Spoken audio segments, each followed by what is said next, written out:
આપો, ભક્તિ કરતા છૂટે મારા પ્રાણ, એવું જીવન આપો પ્રભુ. ભક્તિ કરતા કરતા છૂટે તો આવતે ભાવ તો ભક્તિ મળવાની જ છે. અને ઘણી વખત આપણે માગીએ ને તોય ન મળે, એ તો કર્મો ઉપર આધાર.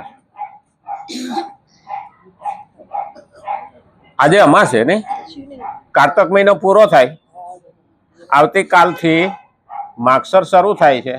તો 15મો અધ્યાયના આપણે 10 શ્લોકો પહેલા લઈશું. અને આ જે આપણે શ્લોકો લઈએ છીએ એમાં કૃષ્ણાય વાસુદેવાય લઈ લેવાનો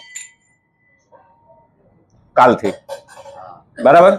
કૃષ્ણાય વાસુદેવાય હરિય પરમાત્મને પ્રણત કલેશ નાશાય ગોવિંદાય નમો. એ શરૂ કરવાનું, બરાબર છે. આ યજ્ઞ શિષ્ટા આપણે પાકું થઈ ગયું છે. એટલે સ્તોત્ર કાલ આપણે કૃષ્ણાષ્ટકમ કાલ બંધ રહે, કાલથી ચાલુ થાય.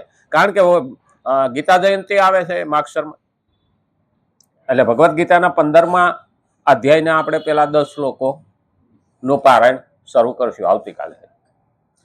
એટલે આજ આપણને ખ્યાલ આવી જાય ને, અગાઉથી કહેલું હોય તો કાલે બધું વ્યવસ્થા થઈ જાય. કારણ કે વ્યવસ્થા આપણે તો તૈયાર માથે બેહવા વાળા થઈ ને, રોટલા કરવા વાળા ને ખબર પડે ધુવાડો કેવો લાગે. એટલે એ તૈયારી કરતા હોય, આ તો આપણે એને જાણ કરી દીધી હોય તો એનું આયોજન ઈ કરી નાખે. હા, આપણે તો શું છે ખેતરથી કેવડાવી દઈએ કે આજે બાજરીની રોટલા ને અડદની દાળ કરજો. એટલે પછી અડદની દાળ કેટલી સળે છે ઈ જોવાનું ને, એની વાહે કેટલા ધુમાડા ખાધા.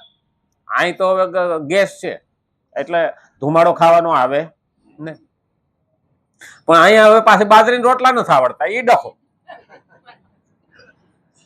એટલે ક્યાંક ને ક્યાંક તો હાંધામેળ બેહે નહીં. પણ આપણે અગાઉથી તૈયારી કરી હોય તો આપણે તો તૈયાર માથે આવવા વાળા છીએ. અહીં આવીને સીધું બેસી જવાનું હોય. પણ જે આપણા પહેલા 1 કલાકે આવે, બધું સાફસૂફ કરે, પાથરે, ગોઠવે અને પાછા બધાની પાછળ જાય. મને તો આ ડેરી વાળા ઉપર દયા આવે હો. ડેરીનો ધંધો કરે ને, દૂધની ડેરીનો, એ બધાને પહેલા ઉઠે. તો એ તો બધાને દૂધ જડે, બધાને પહેલા ઉઠે અને બધાને પાછળ હુવે. હા, બધું હકે લઈને આ કરીને રાતે 11 વાગ્યા પછી હુવે. એટલે એમનો તો ખરેખર અઘરો ધંધો છે. પણ બેનો કે એ તો અમારા જેવું જ છે. હવે આપણા વખતનું હો. હા, આપણા વખતમાં બેનો બધાની પહેલા ઉઠે, નાઈ ધોઈ તૈયાર થઈ, રસોઈ કરી, શિરામણના રોટલા તૈયાર કરીને પછી બીજાને બધાને પીરશે. અને હાજે ઢાકો ઢૂંબો કરીને રાતે બધોય વાળું પાણી કરેલું હોય, નિભાડો સાફ કરીને પછી બધાને પાછળ હુવે. તો આવું જ છે. એટલે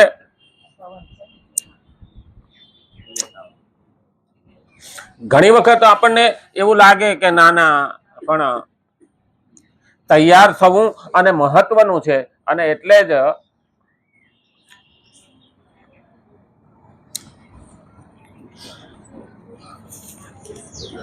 એક વસ્તુમાં આપણે એક મહત્વ છે.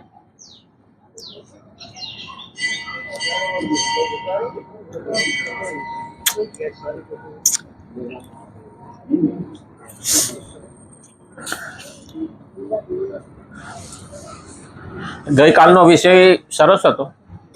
તો વિષય તો શું છે? શ્રીમદ ભગવદ્ ગીતા 3જો અધ્યાય અને 17મો શ્લોક આપણે જોઈએ છે. તસ્ય કાર્ય ન વિદ્યતે. મનુષ્યને માટે જે કોઈ કર્તવ્ય અને કર્મનું વિધાન કરવામાં આવ્યું તેનો ઉદ્દેશ્ય પરમ કલ્યાણ સ્વરૂપ પરમાત્માને પ્રાપ્ત કરવાનો છે. મનુષ્યને આ કહેવાનું પરમાત્માને પ્રાપ્ત કરવાનો ઉદ્દેશ્ય આપણો સારો હોવો જોઈએ. કોઈ પણ સાધન, કર્મયોગ, જ્ઞાન યોગ અથવા ભક્તિ યોગ દ્વારા ઉદ્દેશ્યની સિદ્ધિ થઈ જતા મનુષ્યને માટે કંઈ પણ કરવાનું, જાણવાનું અથવા મેળવવાનું બાકી રહેતું નથી. આ મળી ગયું એટલે હવે કંઈ રહેતું નથી. કારણ કે સંસારની વસ્તુઓ મેળવવા પાછળ પડીએ ને એટલે એક મળે ને 2 ઈચ્છાઓ ઊભી થાય, કામનાઓ ઊભી થાય. એ ક્યારેય લિસ્ટ પૂરું થતું નથી. જોતા આવીએ છીએ આપણે નાના હતા ત્યારથી, ત્યારે ફ્રીજ નહોતા તોય આપણું હાલતું હતું, માટલાનું પાણી પીતા હતા, બીમારીઓ આવતી નહોતી. પછી ઈચ્છાઓ જાગૃત થઈ, ફ્રીજ લાયા, સ્ટેટસ બનવા માંડ્યું. અને ઈ પીને માંદા પડવા માંડ્યા એટલે ડોક્ટરનું આયલું. આમ તો ત્રેતા યુગમાં ભગવાન રામ આવ્યા. હવે રામ રાજ્ય આવ્યો ને એટલે લોકો એવા નિયમિત ને મર્યાદિત થઈ ગયા ને કે એને રોગ ન થાય.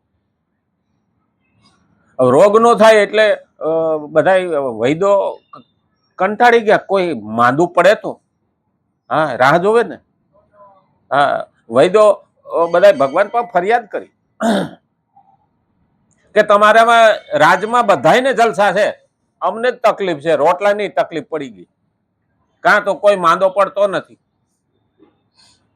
અને અમારી પાસે આવતો નથી ને અમારી આવક થતી નથી.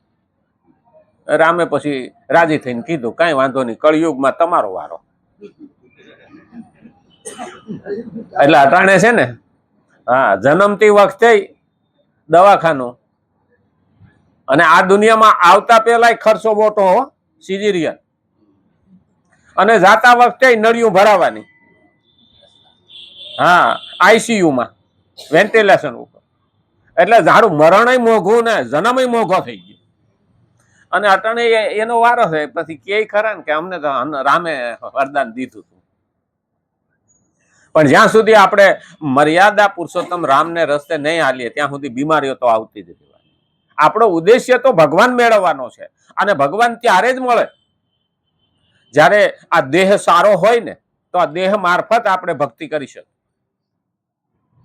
એકલા આત્માથી કંઈ થતું નથી. તો એના માટે ભગવાને આપણને દેહ આપ્યો. દેહ આપ્યો છે તો આ દેહને સાચવીએ. રામ ભજી લે પ્રાણિયા પછી ભજાશે નહીં, કાયા થશે જાજરી પછી બેઠું રહેવાશે નહીં. ઘણું બેહવું હોય, ઘણું જાવું હોય મંદિરે, પણ ગુડા જ હાલતા ન હોય તો પછી આંખો ઝાંખી થઈ જાય, કાન સાંભળતા ઓછા થઈ જાય, હા બોલવામાં ધ્રુજારો આવતો હોય અને પગ એકી બેકી થતા હોય. ખરેખર જોવા જઈએ ને આ ઉનાળામાં પેલો સિચોડામાં શેરડી નાખે ને, હા તો મને સારું એવું થાય. હું એક વખત સિસોડા પાસે ઉભો હતો ને, ઓલા રસ વેચવા વાળો હોય ને શેરડીનો રસ, આમ શેરડી નાખે, પછી બેવડી વાળીને નાખે, પછી લીંબુ મૂકીને નાખે અને પછી ઓની કોઈ કાઢે ને તો દિવાળી મેલે એવું હળગી જાય. બોલો હા મને તો આડો વિચાર આવ્યો, આપણે સંસારના શિશોડામાં 2-3 વખતો કરી નાખ્યો છે. બોલો અને બાપડો બધો નીચોવાઈ ગયા. પછી આપણે ભગવાનને કઈ લે આ કૂચો ખા. ભગવાન કે આ લઈને એમાં હું આવ્યો, એક ટીપુ એમાં રહ તો રહેવા નથી દીધો. હા પછી અંગમ ગલિતમ પલિતમ મુંડમ દસન વિહીનમ જાતમ તુંડમ વૃદ્ધો યાતિ ગૃહિત્વા દંડમ. આ બધું ગળી ગયા પછી આપણે ભગવાનને કઈ લે તું મને લે. ભગવાન કે અટાણ સુધી હતો ક્યાં? હા 90 વર્ષ સુધી જલસા કર્યા ને હવે એમ કે છે કે લે કોઈ હાંસવતું નથી. પેલું યાદ રાખવાનું, આપણો ઉદ્દેશ્ય મનુષ્ય દેહ એટલા માટે જ ભગવાને આપ્યો છે કે ભગવાન મેળવવો, પરમાત્માની પ્રાપ્તિ કરવાના. 84 લાખ યોનિમાંથી આપણે આમાંથી બહાર નીકળવું હોય તો આ એક જ જગ્યા એવી છે.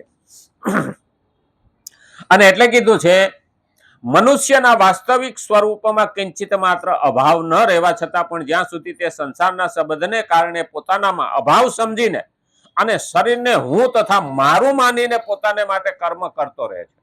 હું અને મારું, આ શરીરને હું માને છે અને આ મારું છે. હકીકતમાં શરીર પણ આપણું નથી. જીવને શ્વાસ તણી છે સગાઈ, ઘરમાં ઘડી ન રાખે ભાઈ. આમાંથી શ્વાસ નીકળો ને એટલે ઘરવાળા કે કાઢો ને. બહુ ધ્યાન રાખવા જેવું ના. જેના હગાવાલા માટે દોડતા હતા ને એ આવે ને કે બાપાને ક્યારે ડોહાન કાઢવાના.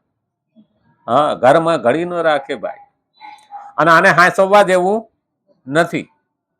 તો હાંસવવા જેવું નથી તો એને હુકામે ને આપણે એની પાછળ ચોટી પડ્યા છીએ. પહેલું જ મનુષ્યના વાસ્તવિક સ્વરૂપમાં કિંચિત માત્ર, આત્માના સ્વરૂપમાં કિંચિત માત્ર અભાવ નથી. એને કઈ ખૂટતું નથી. પણ જ્યાં સુધી તે સંસારના સંબંધને કારણે આ સંસાર મારો છે ને આ શરીર મારું છે. હકીકતમાં સંસારમાં તો આપણે આવ્યા છીએ. સંસાર સાગર છે, એમાં તરવાનું હોય, ડૂબવાનું ન હોય. સંસાર સાગર છે એમાં ડૂબવાનું હોય નહીં. તો ઘણા તો કાંઠે બેસીને સબસબિયા કરે. હા પણ જો મોટું મોજું આવે ને તો કાં ઢહડી જાય અને કાં બારા કાઢી નાખે. આ બે કામ થાય. એટલે સંસારમાં પણ આપણા સંબંધો પણ એવા આપણે કીધું છે કે સાગર ની રીતે સંબંધો બાંધો. આજે સંબંધો કેવા છે? પિરામિડ ની રીતે. પિરામિડ આવી રીતે ઉભો થાય, એક ઈંટ દબાય ત્યારે બીજી ઈંટ એની ઉપર આવે. પિરામિડ બાંધવો હોય તો એક પથ્થરો દબાય ત્યારે એની ઉપર બીજો પથ્થરો આવે અને પછી પિરામિડ થાય.